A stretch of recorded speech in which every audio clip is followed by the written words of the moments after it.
Coabitou o homem com Eva, sua mulher. Esta concebeu e deu à luz a Caim. Então disse: adquiri um varão com o auxílio do Senhor. Depois deu à luz a Abel, seu irmão. Abel foi pastor de ovelhas e Caim lavrador. Aconteceu que no fim de uns tempos trouxe Caim do fruto da terra uma oferta ao Senhor. Abel, por sua vez, trouxe das primícias do seu rebanho e da gordura deste. Agradou-se o Senhor de Abel e de sua oferta, ao passo que de Caim e de sua oferta não se agradou. Irou-se, pois, sobremaneira Caim, e descaiu-lhe o semblante. Então lhe disse o Senhor: por que andas irado, e por que descaiu o teu semblante? Se procederes bem, não é certo que serás aceito. Se todavia procederes mal, eis que o pecado jaz à porta. O seu desejo será contra ti, mas a ti cumpre dominá-lo. Disse Caim a Abel, seu irmão: vamos ao campo. Estando eles no campo, sucedeu que se levantou Caim contra Abel, seu irmão, e o matou. Disse o Senhor a Caim: onde está Abel, teu irmão? E respondeu: não sei.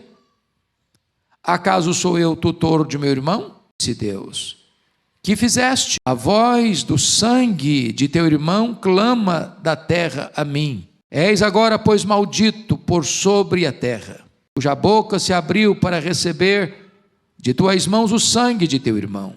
Quando lavrares o solo, não te dará ele a sua força. Serás fugitivo e errante pela terra.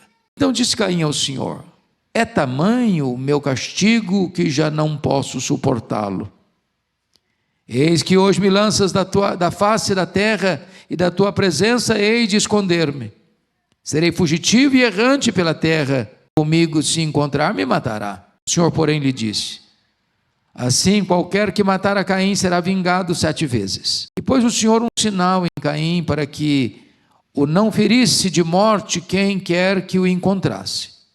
Retirou-se Caim da presença do Senhor e habitou na terra de Nod, ao oriente do Éden.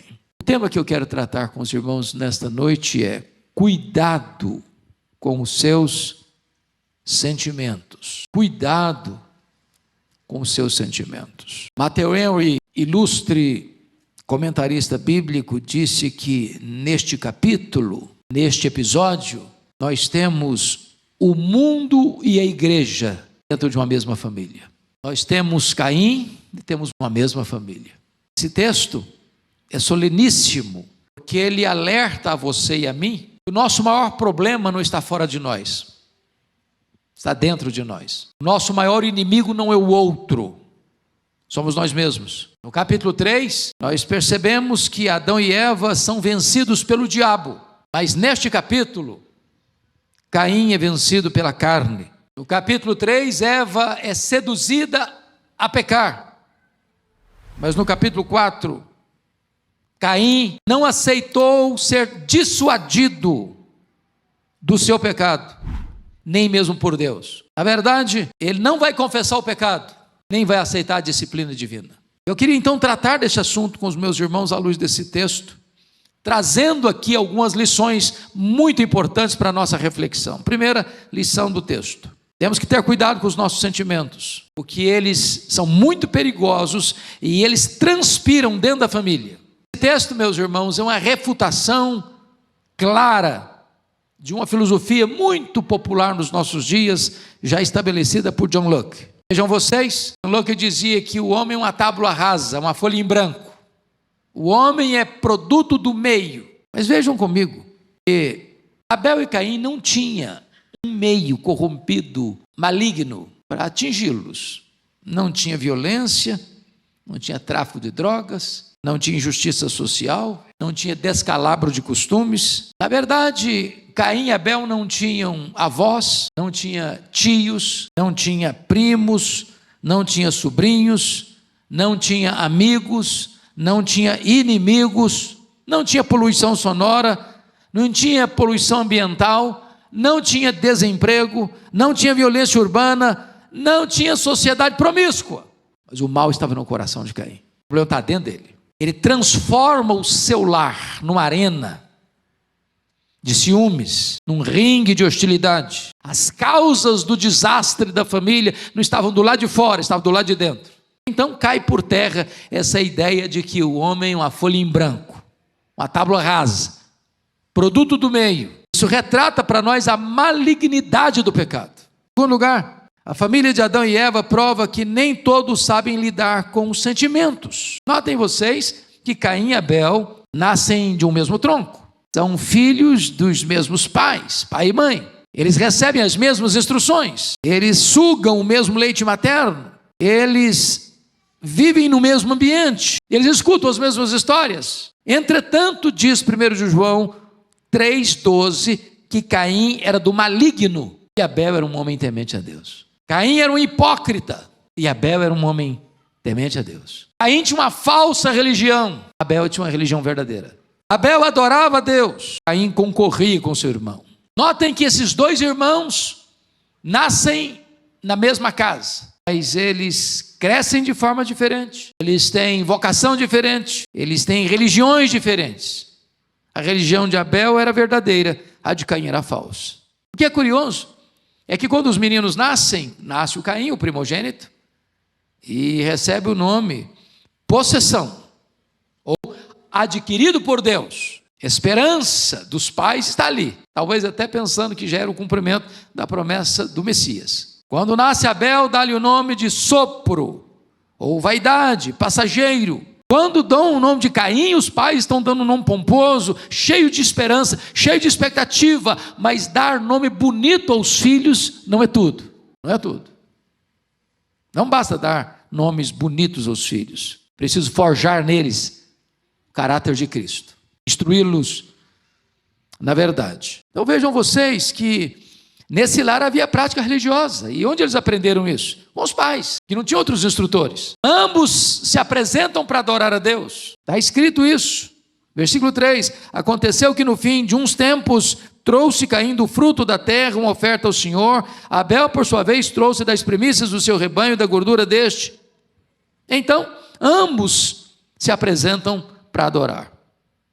Porém, se percebe nos bastidores é que nessa casa onde tem altar, tem também ciúmes, inveja, disputa, quebra de comunhão, crise de relacionamento, água congelada, insatisfação em ver o sucesso do outro. Nesse lar tem gente mal-humorada, gente que tem um vulcão no coração, gente que o semblante está descaído, o coração envenenado de ira, com o peito encharcado de ódio. A vida deixa de ser uma celebração. Nesse lar, tem uma inveja avassaladora, porque o texto diz que Deus rejeitou Caim e a sua oferta, não se agradou de Caim e de sua oferta, enquanto Deus se agradou de Abel e da sua oferta.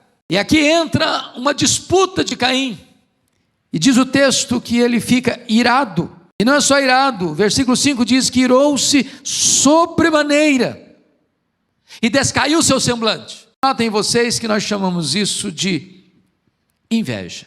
Inveja é pior que ódio. Sabe por quê? Porque uma pessoa que tem inveja da outra, ela não suporta que a outra tenha qualquer em relação a ela. Foi a história do Saul e do Davi. Você lê o primeiro livro de Samuel atentamente, uma música foi a causa da loucura de Saul. Uma música que fez sucesso nas paradas da FM de Israel. Saul matou seus milhares, Davi os seus 10 milhares, isso perturbou a alma dele.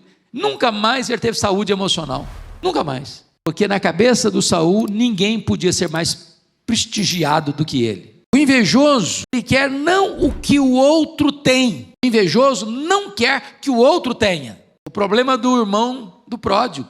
Ele não suportava a ideia de que o irmão pudesse ter. Cobiçar é desejar não apenas o que é do outro, é desejar a destruição do outro. Quando você lê, por exemplo, a invasão do Iraque ao Kuwait, em agosto de 1990, vocês bem sabem como muitos foram mortos, muitos cidadãos ricos do Kuwait foram mortos, mas sob a pressão internacional e o feroz ataque das forças americanas, Saddam Hussein precisou se retirar do Kuwait. E fez isso em fevereiro de 1991.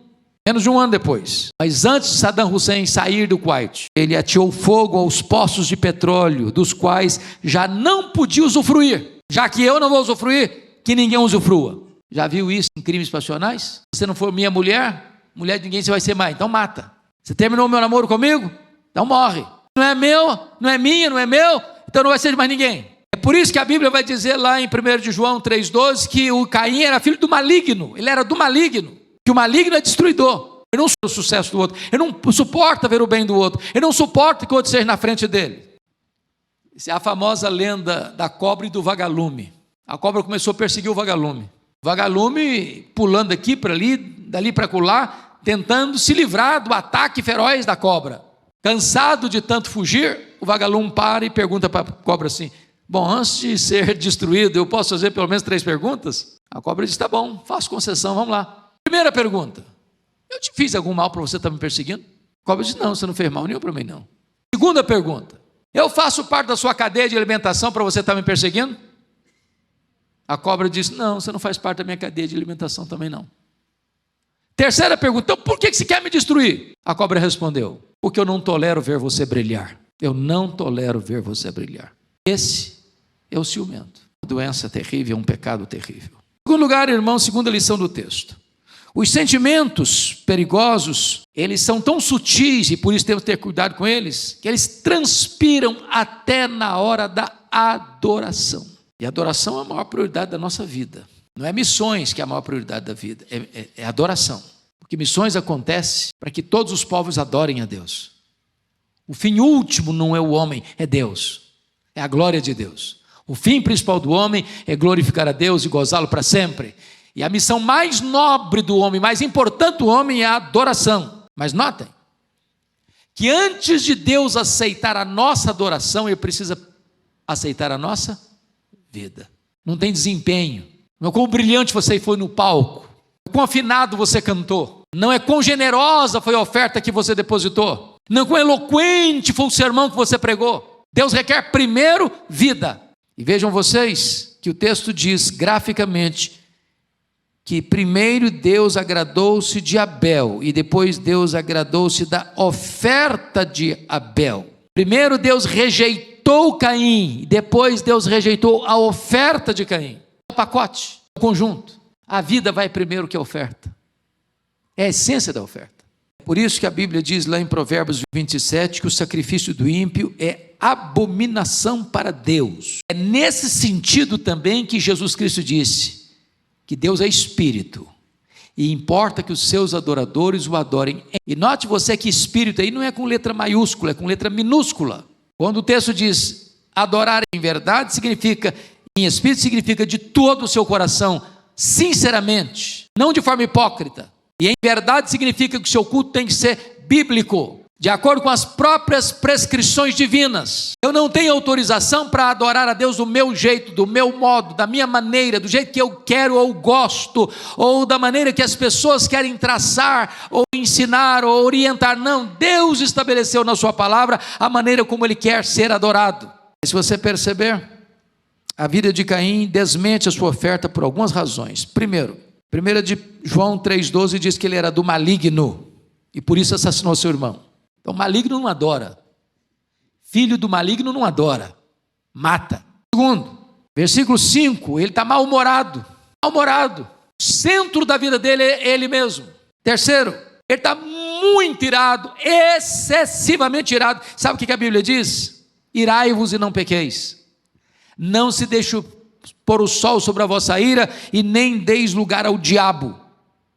O diabo estava morando no peito de Caim. Ele não abriu uma brecha, ele abriu uma porta escancarada para o diabo entrar. Quarto, ele era invejoso. Quando a Bíblia diz que ao passo que de Caim, de sua oferta, não se agradou Deus, aí entra o problema do Caim, porque Deus se agradou de Abel da sua oferta. Talvez se Deus tivesse não se agradado de Abel e da sua oferta, o Caim não estaria na crise que está, porque o projeto dele não é agradar a Deus, o projeto dele é concorrer com o irmão. Quinto, versículo 7, ele tinha mau comportamento ou mau procedimento, e Deus disse: se procederes bem, não é certo que serás aceito, ou seja, o que importa para Deus não é aquele ato apenas de estar ali no altar, é o que aconteceu até ao altar. O procedimento dele anterior não estava certo. Sexto, o coração dele estava endurecido, porque Deus diz no verso 7, na parte final: se todavia procederes mal, eis que o pecado jaz à porta, seu desejo será contra ti, mas a ti cumpre dominá-lo. E o que você vai perceber, que em vez dele acolher e acatar a exortação de Deus, ele se endurece mais ainda, ele se fecha mais ainda, porque o verso 8 diz que ele, hipocritamente, com palavras aveludadas e macias, tem no coração uma espada que fere para matar o irmão. E dele acolher a exortação, ele sai dali para matar seu irmão. Você perceber, a de Abel é a oferta de um adorador humilde, porque o que Abel faz? Abel tem a vida e ele traz das primícias do seu rebanho.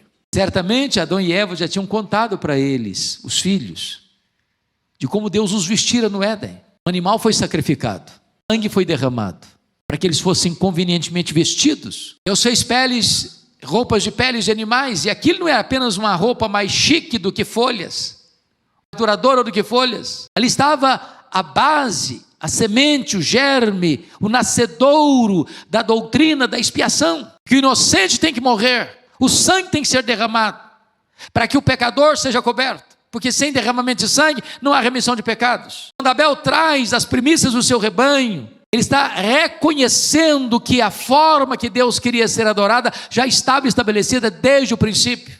Ele não quer mudar esse princípio, ele não quer mudar essa norma, ele não quer mudar esse planejamento de Deus, esse propósito de Deus na adoração. A oferta de Abel era apropriada, pois tipificava o sacrifício de Cristo, enquanto a oferta de Caim representava o melhor esforço do homem. A salvação pela graça, ou até a tentativa da salvação pelas obras. O culto de Abel é bíblico e revelado, não é apenas uma expressão cultural, não é o que eu gosto, não é simplesmente para eu me sentir bem, não é para atender o gosto deste ou daquele, ou a preferência do povo. Não podemos trazer fogo estranho para o altar. O culto de Caim foi um culto elaborado por ele e não prescrito por Deus. Então Deus rejeita Caim, Deus rejeita a oferta de Caim. Abel cultua Deus com verdade, com motivação certa, enquanto que a religião de Caim é a religião da perseguição. Ele decreta a morte para quem não segue a sua teologia. Mas, amados irmãos, vamos olhar um pouco mais esse texto, para tratar dos sentimentos perigosos e perceber uma terceira lição, uma terceira verdade. É que esses sentimentos precisam ter cuidado, nós precisamos ter cuidado com eles, porque eles se agravam quando nós desprezamos a advertência de Deus. Irmãos, nós temos sido advertidos por Deus. Toda vez que você abre a sua Bíblia, Deus está advertindo você. Toda vez que você vê um culto, escuta a pregação de você, Deus está advertindo a mim. Continuar no erro, apesar da advertência divina, é um grande risco, é um grande perigo. Então vejamos, por favor, o que está escrito no versículo 7. Pode ler comigo o 7, vamos juntos? Se procederes bem, não é certo que serás aceito? Se todavia procederes mal, eis que o pecado jaz à porta. O seu desejo será contra ti, mas a ti cumpre dominá-lo. O que eu acho impressionante é que Caim é chamado ao arrependimento. Deus avisa, Deus exorta, Deus alerta, Deus acende a luz vermelha, Deus bota luzes e outdoors na estrada dele. Meu filho, não faça, não vá. Meu filho, muda. Meu filho, volta. Meu filho, não prossiga. Meu filho, não se afaste. Deus está... E em vez de Caim fugir do pecado, ele consuma o pecado. Na verdade, o Caim, em vez de voltar-se para Deus, ele foge de Deus e usa máscaras para consumar o seu pecado. Se não, vejamos. A primeira máscara é a máscara da mentira, da traição e da hipocrisia. Olha a palavra que ele vai dizer no verso 8. Leia o 8 comigo. Disse Caim a Abel, seu irmão: vamos ao campo. Estando eles no campo, sucedeu que se levantou Caim contra Abel, seu irmão, e o matou. Meus irmãos, notem vocês uma coisa. Quando um irmão convida o outro a ir ao campo, ambos, um era pastor, o outro era agricultor, lavrador. Ambos trabalhavam onde? No campo. Dizer ao irmão: vamos ao campo? Vamos comigo, somos irmãos, somos amigos, estamos juntos. Tem palavra doce nos lábios. mas tem intenção maligna no coração. O disfarce, é a hipocrisia. O pecado agravado ainda mais. Porque se usa o engano e usa a palavra para enganar, para mentir, para falsear a verdade, para ludibriar, para criar um fato novo. Isso é gravíssimo.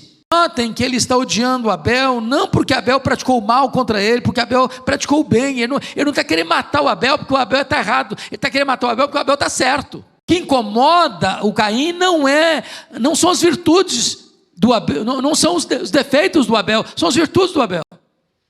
Em vez de ele imitar Abel, ele quer eliminar o Abel. Em segundo lugar, a máscara da violência. Caim matou Abel sem que Abel soubesse que estava indo para uma armadilha e sem que Abel pudesse se defender. Ele se levanta abruptamente. Abel está indo como um cordeiro para o matadouro. Terceiro, a máscara da crueldade. Ele se levantou não contra o inimigo, contra o irmão. E ele ainda é dissimulado.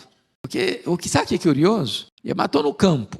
Naquela época tinha 4 pessoas no planeta. Tinha Adão, tinha Eva, tinha Caim, tinha quem mesmo? Abel. Ele comete um crime sem testemunha. O texto não diz o que ele fez com o corpo do Abel. Talvez enterrou. Talvez deixou lá para uma besta fera comer. E volta para casa, numa boa. Há pouco tempo eu li, pastor Ivo, aqui em São Paulo, de um matador de aluguel que recebeu um valor para matar uma pessoa, porque ele não sabia quem era, nunca tinha falado mal dele, nunca tinha feito mal para ele, mas recebeu a grana.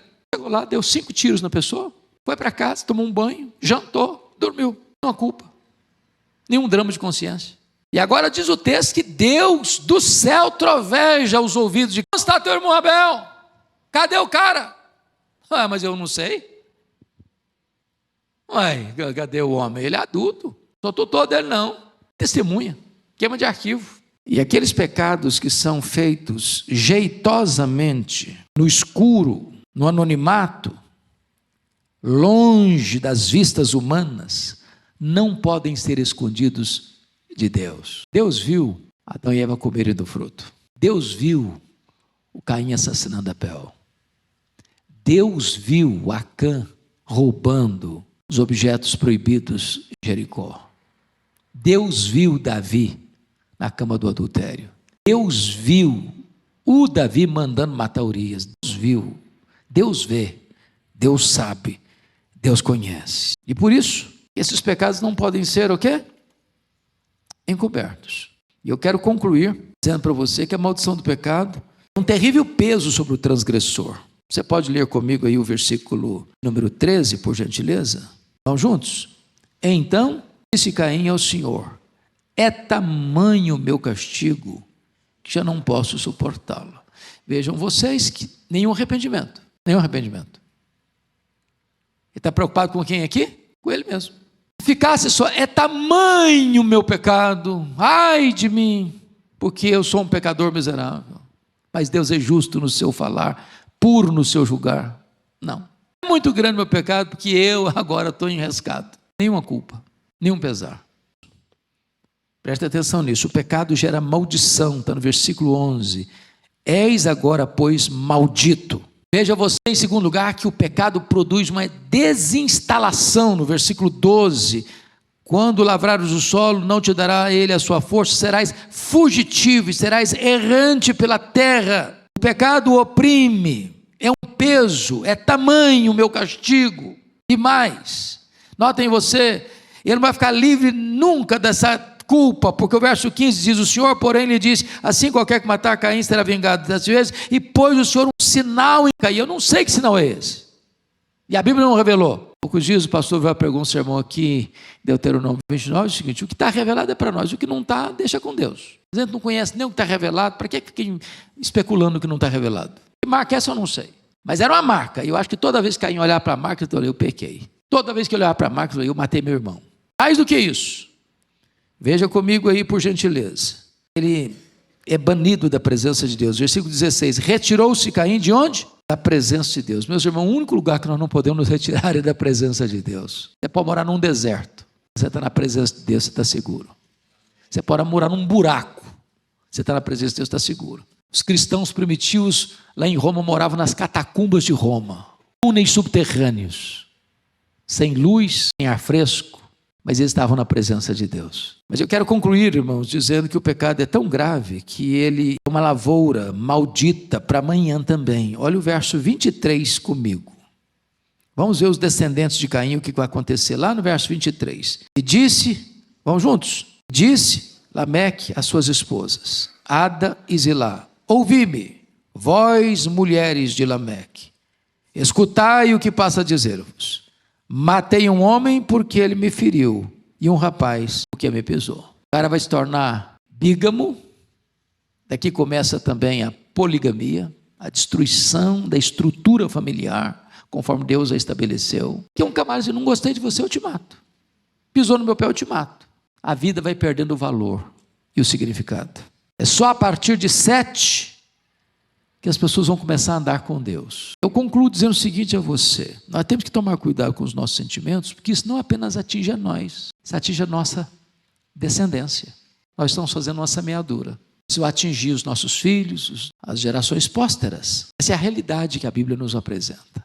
Hoje nós estamos diante da graça de Deus, do sangue de Jesus, da oferta da transformação. E eu jamais queria que você hoje pensasse, mas isso aqui é uma história antiga, de uma família antiga, isso não tem nada a ver comigo. Nosso coração é tão desesperadamente corrupto como o coração de Caim. Não pense você que esse é um problema dos pagãos, isso é um problema de gente que levanta altar para Deus. Esses perigos e ameaças não fora, estão cados lá de dentro. E não estão cados dentro de uma instituição chamada igreja, estão cados lá de dentro do nosso peito, no secreto da nossa alma. E hoje Deus quer tratar com você e comigo. Se há alguma nesga de mágoa, de ciúmes, de inveja, de ira, nós estamos cultuando a Deus, mas o centro de tudo é a nossa própria pessoa. Nós não suportamos ver o outro se destacar, porque o centro do mundo parece ser a nossa própria vida. Hoje precisamos ser tratados por Deus, sermos libertos por Deus, de sermos curados por Deus, para que sejamos aceitos e o nosso culto seja recebido e a nossa descendência seja santa, que possa cultivar um relacionamento pessoal com Deus. Vamos orar juntos. Deus está aqui. Ele é o Deus de toda graça. Ele é o Deus que perdoa, Ele é o Deus que restaura, Ele é o Deus que faz novas todas as coisas. Ele é o Deus que nesta noite pode nos tirar esse fardo, para que voltemos para casa livres, como verdadeiros adoradores que adoram o Pai. Deus, nós te agradecemos pela exortação da Tua palavra. Nós te agradecemos porque tantas vezes o nosso coração é enganoso, sutil. Às vezes, Senhor, até na adoração, até no culto público, no culto particular, esses sentimentos podem vazar e nos enganar. Compadece-te de nós. Jamais permita, Senhor, que o nosso semblante descaia pela ira do coração. Jamais permita, meu Deus, que estejamos na Tua casa, mas concorrendo, disputando espaço na feira das vaidades. Tem misericórdia de nós. Trata do nosso coração. Que jamais nos rebelemos contra as advertências da Tua palavra, que acolhamos com mansidão a exortação, para que haja mudança, para que haja restauração, para que haja perdão, para que haja recomeço. Queremos comportarmos-nos bem, Senhor, para sermos aceitos. Não nos lances da Tua presença, que o que será de nós se não tivermos a Tua presença? Então, Deus, perdoa-nos. Lava-nos com o sangue do Cordeiro, tira a mancha, tira a mácula, tira a culpa, tira o pesar, tira a dor, tira a tristeza, Senhor. Traz a alegria da salvação, traz a alegria da comunhão, traz a alegria, meu Deus, de estarmos juntos como povo, como família da fé, adorando aquele que é a razão da nossa vida, o nosso glorioso Redentor Jesus. Muito obrigado por estarmos juntos nesta noite, pela obra da Tua graça, em nome de Jesus. Aleluia.